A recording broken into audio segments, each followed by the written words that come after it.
Well, we can start by, I guess, let's talk about.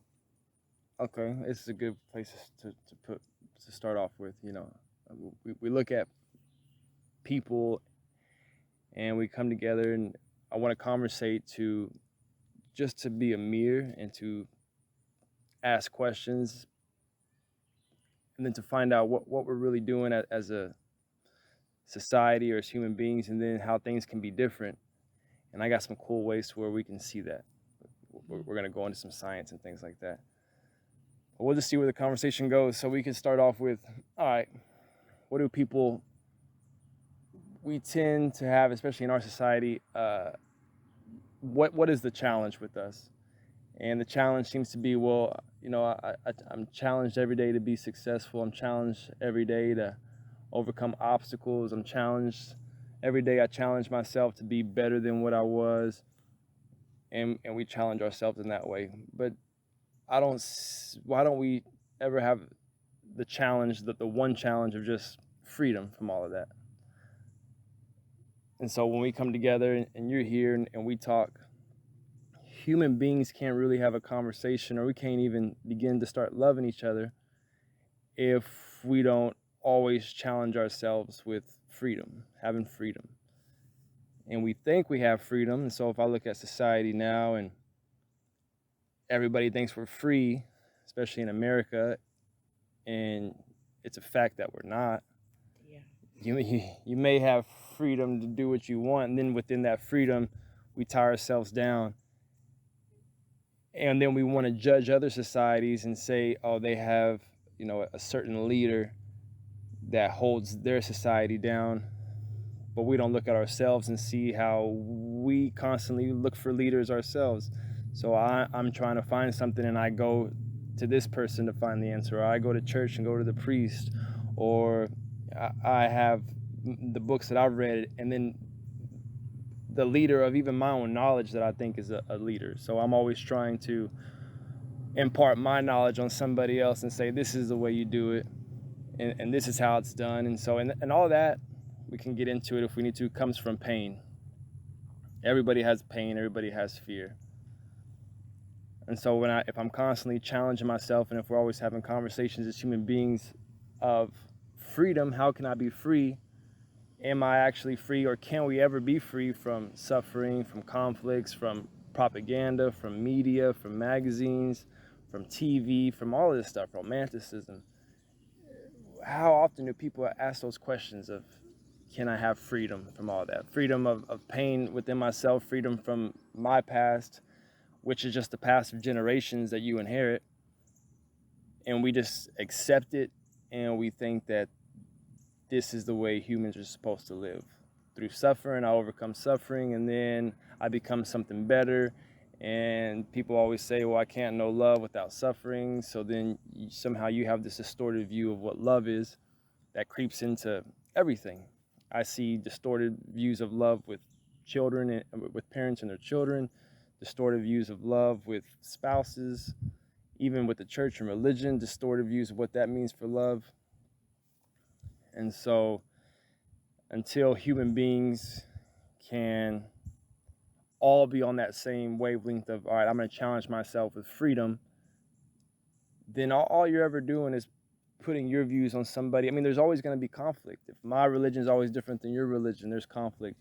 If my beliefs, I don't want to let go of my beliefs, even though I see how those beliefs cause conflict, I'm not willing to let them go. And even though people are always talking about world peace, and we say world peace, and we don't even want world peace because we're not willing to let go of our beliefs. We're not willing to let go of our past. We're not willing to let go of these things, even though you can sit somebody down and see it as a fact that those things cause conflict. It's like, well, you're not going to let it go. And so then the whole world peace thing is just, you're too selfish to have world peace. But can world peace happen? That's just a question. And then if we as human beings always look at the challenge of freedom instead of how can I hold on to my beliefs and overcome things and try to instill my view of the world, then we can start getting somewhere. because that's the way it's been done for generations since the beginning of time.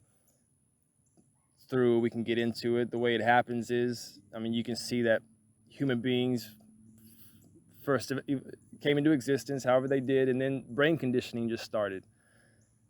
Somebody comes in and wants to kill, so I mean, we could at least kind of go into it having fun of like, all right, maybe we were just bored. Human beings were on this earth. They became bored. They became curious. They had suffering because people would come in and kill and murder, or people were starting to steal. So then we created gods.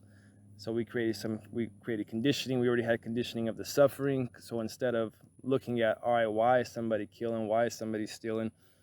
We not only create suffering and create those kind of ideals, but we create governments, we create groups to start protecting ourselves. We create religions and gods to get rid of the boredom, to explain the curiosity. And that's something we can, that's kind of hypothesis, but you can at least see how the brain conditioning starts. And then it just keeps evolving, and we just stay in that brain conditioning of suffering, of killing, of stealing, of religions, of trying to explain things. And if we really look at it as two human beings, we can see that there's a division, and it makes sense that there's division between my inner world and the outer world. And that's a fact that there's those two things. And if we only look at the outer world, that's good. You want to start there, but then you constantly see individualism. You see different objects. You see everything separate, which then we bring into our inner world, and then we have a bunch of division and conflict there. And when I say inner world, I mean inner world as far as individuality. Me and you are different because that's just how I see it. You're different than me. My pain is different than your pain. You don't understand me. You don't know what I'm going through. My nationality needs to be the one nationality, so we go to war. Or my religion needs to be the one religion, so we go to war. And we don't see how we're all the same. It's all the same thing. And so since I'm saying that, so we got that first topic of freedom, because the conversation starts getting into these tangents, but we do want to keep order. So we have conversation of freedom. Now to actually start to explain how we're all one, and to keep it with facts, not philosophy. Luckily, we have quantum mechanics now, which can, if you just sit and observe yourself and not go to people for answers, and again, we just have one challenge, we have one question as human beings, you start to explain a lot of science without having the science behind it, without having the knowledge. And so maybe the third thing I'll talk about after this is intelligence, and what real intelligence is. But when we come together as human beings and we look at, all right, how can we end conflict, suffering? Do we have to live with these things? What is freedom? Then we start to see ourselves as the whole thing. All right, and to prove that, we can start getting into quantum mechanics. So I'm going to try to get into it and explaining, and if you can't follow, just let me know where I need to go back. All right, so let's go into you ever heard of the double slit experiment? All right, so they have two slits. There's two slits. So it's something like the phone. Here's my board, and on the other side is a screen. On this board, we're going to call it a board, I have two slits, and here's a screen. So if I take a light, I'm going to shine a flashlight through that board that has the two slits. I shine the light through it. On the other side, it's going to have the reflection from the light. But that light is waveforms. So if you have, I don't know if you've ever learned in science, but like if I have ripples, and I have a bunch of ripples where there's crests, they're going to cancel out. So all you're going to see on the screen is where the main waves are. So in other words, I'm going to see, I shine the light through that board with the two slits. I'm just going to see the light where it hit, but the light's going to be in lines, because the crest where it canceled out is not going to have anything. So just to make it easy, you shine a light through these two slits, and on the screen there's going to be the interference, or you call it interference, but there's going to be these lines where the waveforms ripple, the crests cancel out, and so you're seeing on the side of the screen, you're seeing the waves, the light waves on that screen. All right, so that's shining a light, which is waveforms. Now, light is made out of individual particles like photons. So now if I take an individual particle, an individual photon, which the light is made out of, and I shoot it through, I just shoot it at the screen, or I shoot it at the board, which is going to be on the screen. I shoot a particle through, it's going to hit, and you're going to see two distinct lines where the particles hit. Now, if I shoot thousands and millions of particles through those two slits, it's going to make a waveform. So you're making that waveform out of only particles. And so what that tells quantum mechanics is that as I shoot individual particles through at this board that goes through these two slits, I'm shooting thousands or millions, but it should only still show two individual lines, like if I was shooting tennis balls. But what happens is they either communicate or somehow they interact with each other. And I guess what they're communicating is, all right, there's a whole bunch of us, we're going to create a waveform, and so a waveform appears on the other side. So let me take that back. So when you're shooting in the individual particles, if I'm looking at it, it's going to hit the two waveforms. And if you don't look at it, and we'll get into this, if you don't look at it, it's going to show the waves.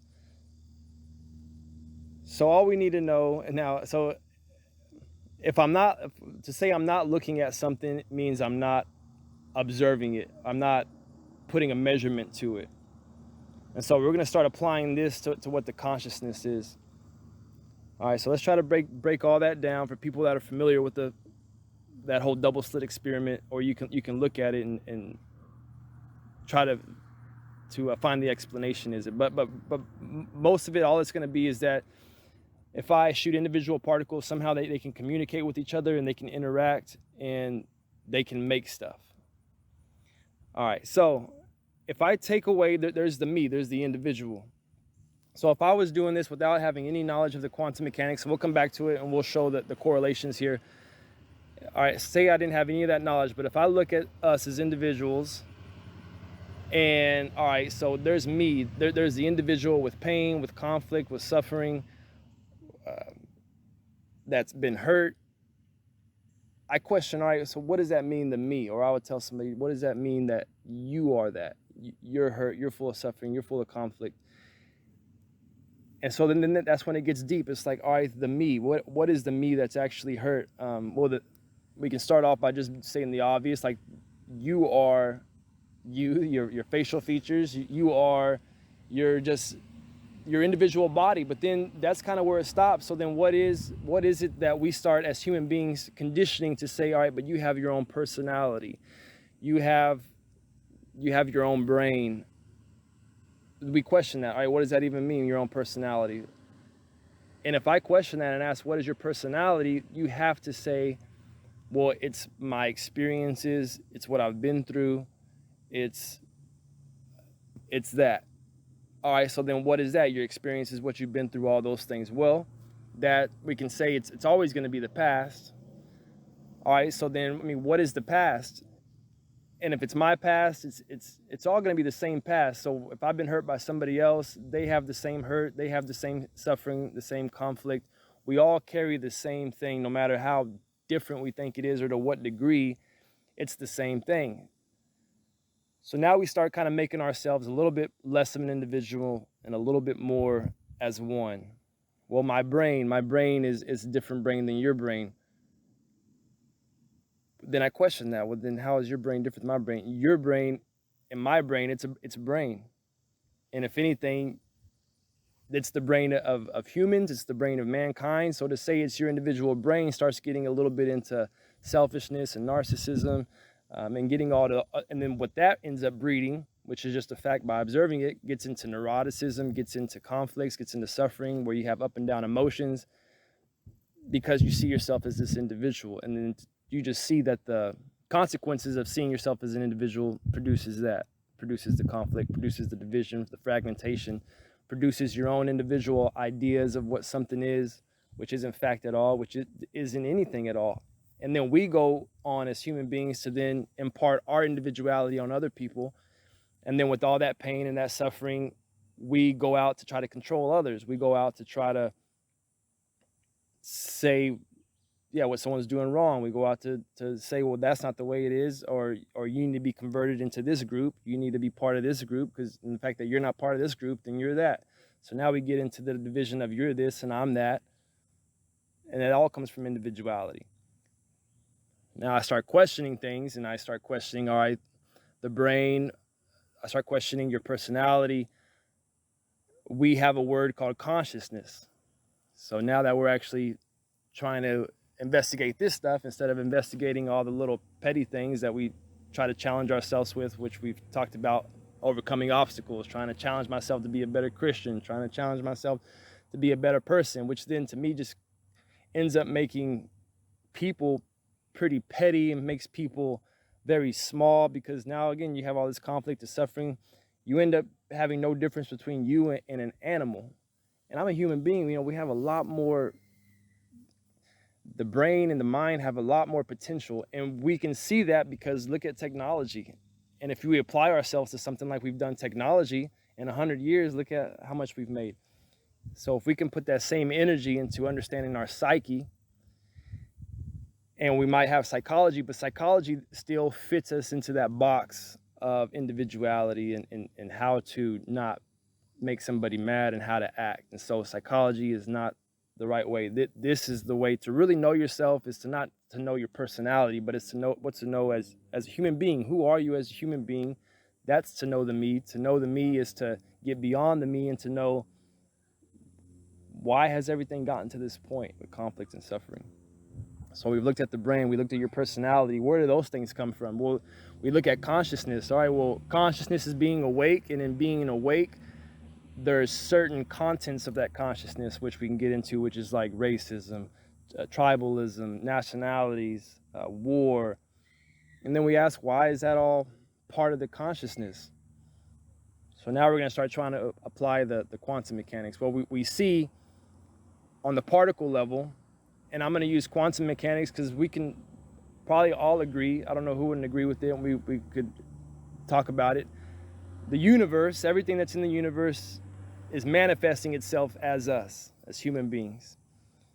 So from particles coming together, we can see space dust coming together as planets.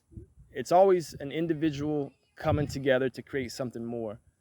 And so I would look at it and be like, well, what is from the photons and electrons coming together to make atoms, and the atoms coming together to make objects, and then what are those objects coming together to actually make? Is it trying to make suffering and conflict, or is it trying to make some kind of harmony? So we can agree on that the universe is a manifestation of itself. You can say if it gets into philosophy or something, but it is trying to observe itself. It's trying to interact with itself. There's something happening there where we go from space dust to human beings.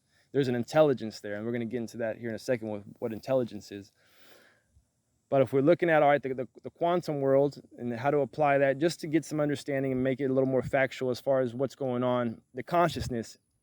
So to go back to that experiment, to make sure we're kind of straight on it, if I don't observe the particles, and we're shooting those particles, thousands and millions of individual particles at the double slits, it's going to create the wavelengths. Yes, ma'am. If we put a video camera on there to be like, all right, what the hell is happening? I'm going to put this video camera here, and I'm going to see these particles, and how is it choosing that it's going to go to the left slit or the right slit? Or why aren't they just hitting the board? A couple of them hit the board. But what's going on there? So I put a camera there to see what's going on. And then what happens is those particles turn into particles, and then you just have two distinct lines on that board. So what that can show us, if we think deeply about it, we get beyond the me, we get beyond our beliefs, that whatever you put and observe and you pretty much analyze, you put the me into it, you put the me and you observe it and you put it into consciousness, it's going to stay in the consciousness. The religion, thousands of years, any idea that you have that you think is going to solve poverty and solve pollution, it's not going to work. It's been done before. We keep on putting the observer on there. We keep putting our individuality on the consciousness, and we keep the consciousness the same. So if we want to go to a mankind that's totally different, and what I mean by totally different, okay, we can see that there can be a different way mankind can live, where we're living in harmony, where we live. There's movies about it. There's all these ideas about it, Avatar and stuff like that. But what I can say through fact is that if you look at architecture 5,000 years ago, 10,000 years ago. It's amazing about what they've created. And so if you go in and you look into all that, you can just see that the stuff we built underground to move these big stones, there was a different way that mankind kind of worked that could do that stuff without any technology and any manpower. So that kind of gets the concept, okay, of how mankind lived differently back then, but they had some kind of knowledge that could move these stones, no matter what your theory is about it, or even to build something underground and to have this just, these stones are just so smooth like lasers did it and so on. But that kind of gets us the concept of like, okay, there was a different way of living back then without technology, but they still had some kind of intelligent way of creating those kind of super awesome things that human beings now, with all the intelligence and technology, with everything we got now, we can't even figure out how they did that. So that's an architecture kind of way of thinking about it. But imagine a different way as far as the state of mind. And so we can see that. We can say, okay, I can agree that mankind can live differently. Now, the question is that we would ask as human beings and actually start getting somewhere, whether it's true or not, we could just start challenging ourselves of freedom. Can I have freedom from suffering, conflict, myself, my beliefs, my religion, all those things? Can I learn to drop it and what that means? So going back to consciousness and the double slit experiment, all right, so how do I get to a place to where there's no observer and it turns back into our consciousness, or our brain, or our mind turns back into a bunch of different possibilities of the way mankind can live, the way that there's two ways. It can either be harmony, or it can be suffering and death and murdering each other. And I think the universe wants to live in harmony. There's always going to be death and destruction. So we get to this word death, and nobody talks about it. So then we're ignorant on death, but death just means an ending to something, right? So I can look at death as, all right, the ceasing of me. We can look at death as the body going into the ground. But then if I just look at death as the ending of something, then we learn, or we talk about death in the now. So to have death means to have no time. So, and we see this in like religions of being baptized and to get rid of the me, but people don't get rid of the me. They still want to hold on to the beliefs and all this stuff. They don't look. A lot of people call it a rebirth. Yeah, or a rebirth. Yeah. So Yeah. you're dying to yourself, but then that's where we start putting labels on it. The labels start creating conflict. But if we just look at things for what they are, all right, I'm going to look at death, and death means the ceasing. So I'm going to cease everything. I'm going to cease, which then people get afraid of, or they don't want to do, because then they start putting their imagination and their hallucinations to everything. Well, if I have the death of me now, then what am I? I'm not going to be able to enjoy nothing. It's like, you haven't even tried it. You don't even know what it means. You don't even talk to anybody about it. So you're to have your own ideas, and again, your individuality on what death means is foolishness. So to look at death as the ceasing of myself, so I'm going to cease everything. I'm going to drop my beliefs. I'm going to drop time. I'm going to drop my past, my experiences. Why do I want to hold on? There's two ways. Why do I want to hold on to something that gives me suffering, gives me pain? And I want to keep that in my memory. And to say that I can say the memory is past, and that's not love, because now, boom, memory took past. So to say that I'm connected to my past, whether it's love or we think it's love, I'm either connected to my past through suffering and pain, and I'm keeping that in my memory, or I have a loved one that died, and I hold their picture, and I hold their memory, and I hold their past, and I'm not coming to grips with the reality that that's death and that person is gone. And then, not to make it sound insensitive, but to move on, to keep moving on, to drop the past, to drop that. And then you feel like you're not honoring somebody, but then that gets into idealism and all that stuff again, which we're looking at not suffering, not conflict. Death is a part of life. When you die, that doesn't mean anything. That doesn't, as far as to put all of this sadness and suffering to it, when death is life. And if I learn how to die now, if death were to come to you and say, good, you're actually asking about me. You're asking about who I am as death. And let me show you a life without any time connected to it. Real life has no time. There's time outwardly. I have to become something. That doesn't mean that I don't have math, or I'm not going to become a musician or this and that. But if I don't learn what it means to be a human being and psychologically get rid of the past, then everything's going to create conflict. There's always going to be suffering. And we're never going to get to what true freedom is. So then that's that next part, understanding death and just the ceasing of beliefs. So if I'm looking at quantum mechanics again, I want to look at, all right, the many possibilities, a different kind of mankind. I need to take away the observer. I need to take away always seeing something and saying this is what it is and making it a particle. And I need to get back to, how do I make life, how do I make consciousness into a waveform, into a bunch of potentialities, to have no suffering, to have to as a particle, to just be able to communicate and work together with all the other particles, all the other human beings, and then create this new world, something totally different. And I'm not going to do that if I keep holding on to my beliefs. I keep holding on to the past. I keep holding on to my nationality. I keep holding on to all that creates war. All right. So then now from there, so to see all this stuff is intelligence, and to look at what intelligence is, let's start off with what humans do. So I mean, let's just take something superficial. I I constantly see, because we have TVs, we have marketing. All right, I see a cool car on TV, and I'm like, that's a cool car. I have a sensation about the car. Or even if I go to a park or on vacation, I have this sensation, this feeling about it. Even if it's nothing strong, you have something. You always have a sensation about you when you see something, whether it's peace or it's something that makes you really excited. But there's a sensation there. That's where it should end. But then we put a thought to it. Wow, it look really cool in that car. Or people that have those kind of cars are greedy and they spend too much money on that and they're hypocrites. Or nature, I want to take that nature with me. I wish I could be out here all the time. You start putting thoughts to your sensation. And then that's going to create this word called desire. So people always have desires because we always have thoughts of the psyche. And then intelligence can't be born, intelligence stops. So if I can just see everything like we're seeing it now as the whole, I see everything humanity's done, I see the conflict, and I just drop it all, and I see that. And I stop, and you can't stop thought, but you stop this recording process of thought where it's always in your past, and it's always something that you go back on and reflect on and this and that, because you have fear. Because the best way I can say that, what I mean by is you have fear. I have these conversations and these discussions, and I don't, there is a part of the thought that's like, all right, man, it'd be great if you had your notes, or you need to prepare. And then I tell myself I don't need to prepare. I don't need to do those things, because it's already inside of me. You're never to have your own illusions of being embarrassed, or your own illusions of failing and all that. It's what it is. It's illusions. And then as you do that in the present and you say those things, then you're creating that future inevitably. So your present, to say I'm going to have no thought about my present world, means, okay, thoughts are going to come. I can't stop the thought. That's who I am. I'm thoughts.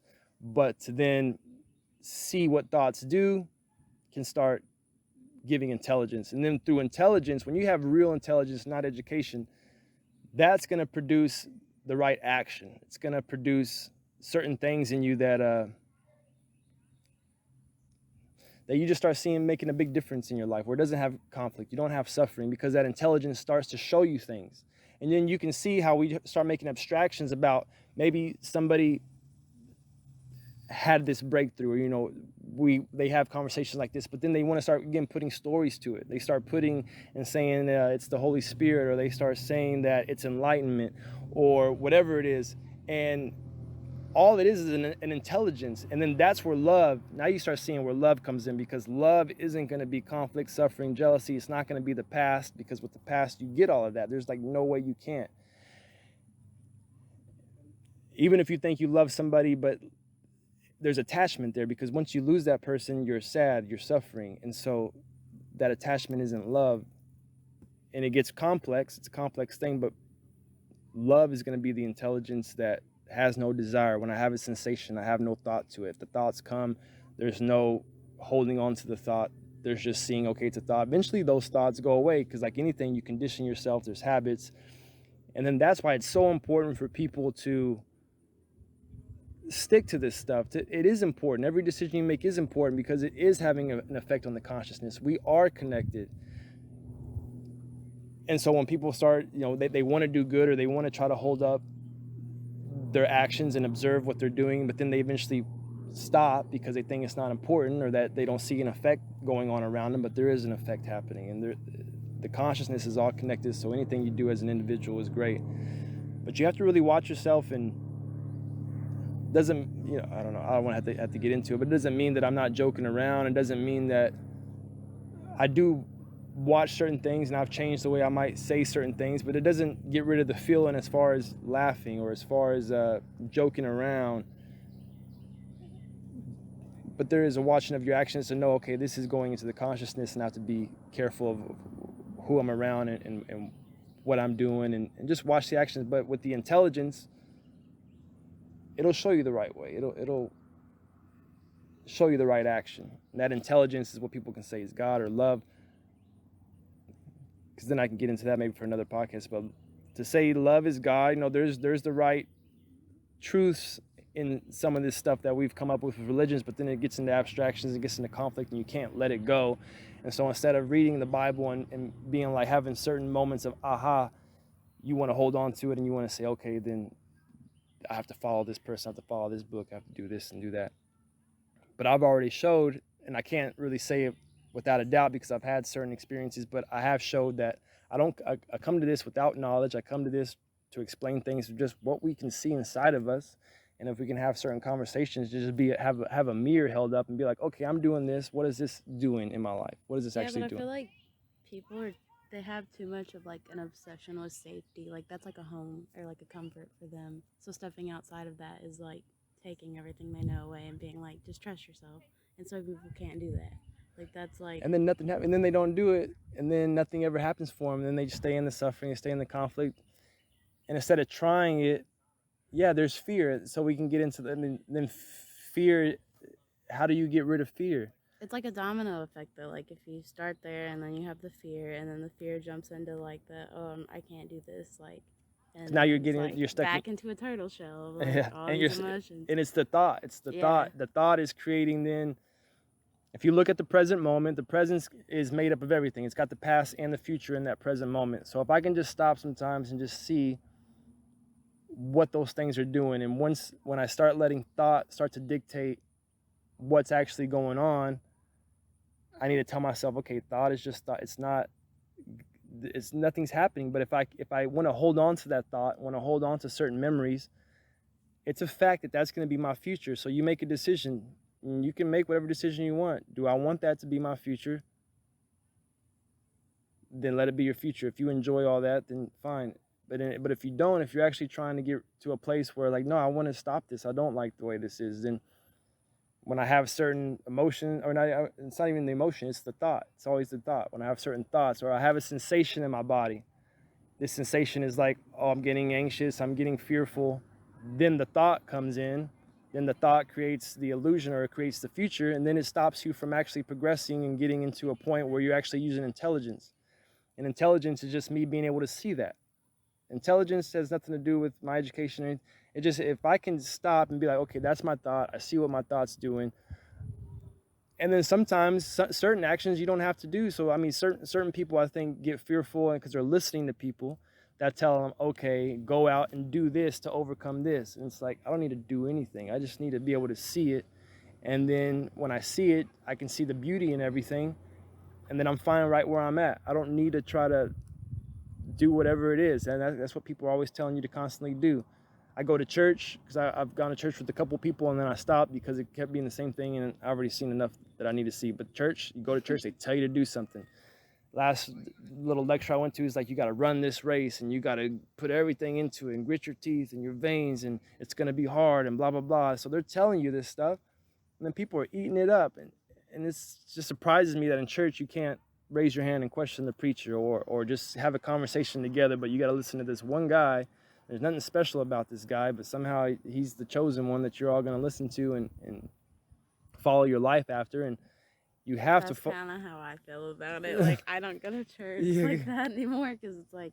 You have to talk to yourself. I was forced to go to church growing up too, so that didn't help either because then, like, my beliefs on it, like, I'm like, yo, God's cool if that's what y'all believe in, but like. What's it doing for you? Yeah. I always ask people, how are you any different than me?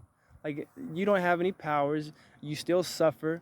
There's still, because of your little group and your beliefs, you create other groups that you can call evil, that you can call other religions. And it's like, what do y'all expect to happen? As long as y'all want to keep playing this lunch table game, as far as this is my group and your group sits over there, my group sits over here.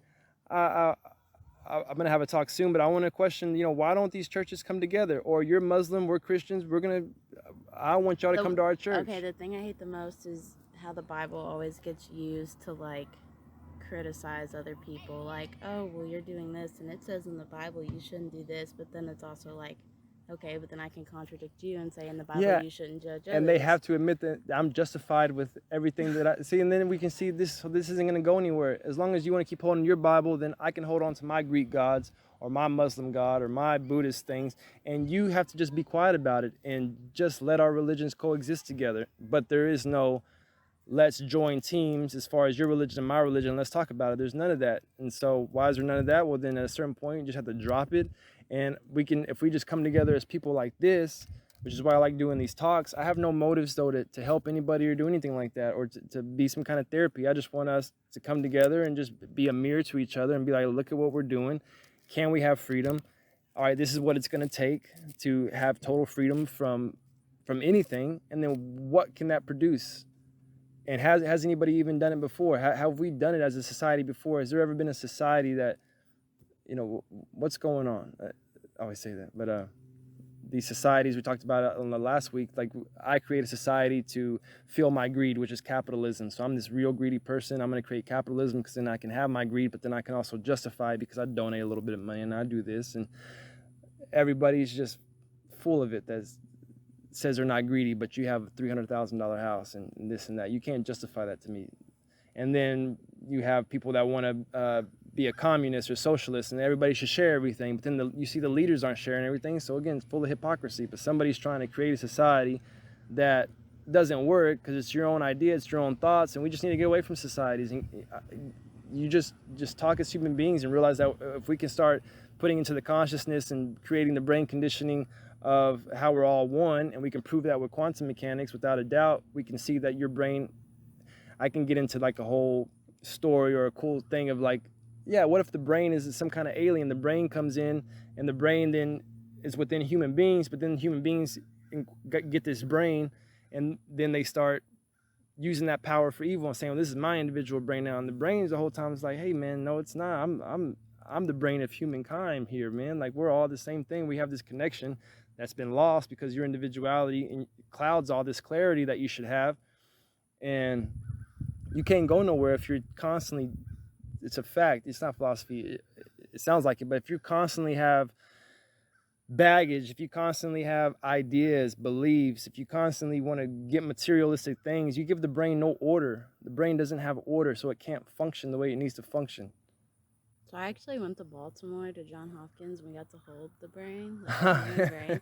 And Yeah. it's honestly crazy because it's like you're holding different parts of the body and they're like string almost. Like it's like spaghetti noodles, like your arms. It's just weird. Looks like an alien or And the something kind brain of. is literally like so small. So when you're actually looking at it, you're like, this is what we have a huge fuss over. Like this Yes. little body part that's like, but it makes up so much of us, which is crazy.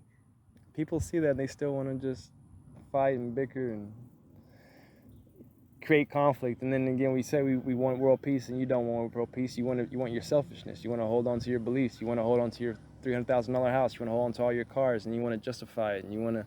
It's fact. It's we see it, and then nothing's being done. No, nothing. But we'll just keep talking about it because even talking about it now, there's gets into the consciousness. And then when I talk to people, just we're talking to you about you, we're just conversating now, but like the other couple sessions ago, we're talking to just some Mormons, and I'll talk to anybody about it, and they always agree. Do you agree that people, like we said earlier, we're just living life? They're curious about the sun. They're bored. They think life has no meaning. There's a tribe coming in and killing them, and so they create these gods to try to create laws and to try to have order and to try to give life some kind of magnificence when there's already magnificence enough. If I just have clarity and we're seeing all this as far as the brains being all one, to see that where did this all come from, to ask the question, it just needs to stop there. I don't need to get into the story, but to say where does it all come from is just a magnificence within itself, because it's like, yeah, And now I don't need to get into creating a story about it or a God about it. And then they agree. Yeah, I can see people coming around creating gods. Okay, great. Then why don't you drop your God like you tell everybody else to drop their gods, the Greek gods, the other gods? Just drop it. Like what? Then they go on and talk to me about Jesus. And you didn't even answer my question, but I'm not about to. You're so brainwashed, I can't even see myself arguing or having some kind of debate about you because you just agreed. But you just like what I'm always talking about, you agree with something and then you don't want to drop it. You don't want world peace. You want to agree, oh yeah, I wish there was world peace, but you don't want to drop your selfishness.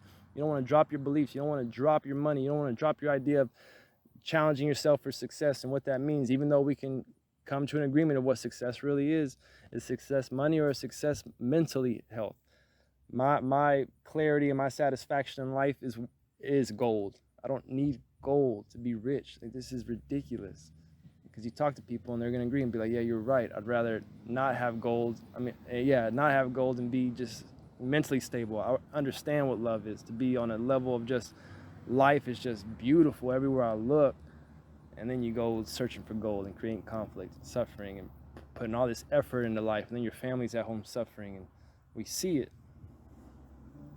I feel that. Yeah. Well, I guess that's good. I said a mouthful. Yeah, you good? You don't want to add anything? No questions?